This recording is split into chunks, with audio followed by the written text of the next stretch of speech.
As you can tell, this is kind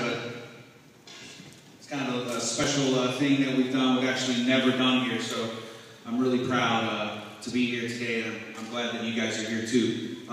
Real quickly, I do want to acknowledge and thank our guests. Obviously, we wouldn't be here without the owner of our facility, who is also in our line there, Bob Sullins. If you could just please raise your hand and acknowledge. Bob is the owner of the Maverick Club.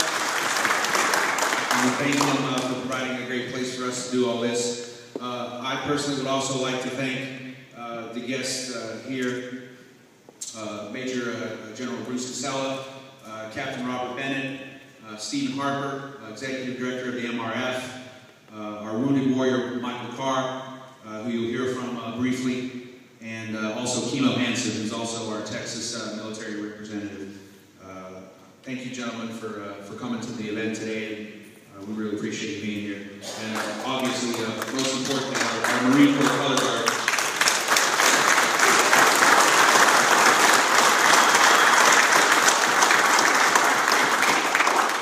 As you know, we're all here to try to raise some awareness for the programs that the Military Racquetball Federation does. I'll let Stephen tell you a little bit more about what his mission is and why we're here. I'm really here just to thank you guys, to thank our title sponsor, Little O's Patio and Grill. I don't know, Don, if you're still here.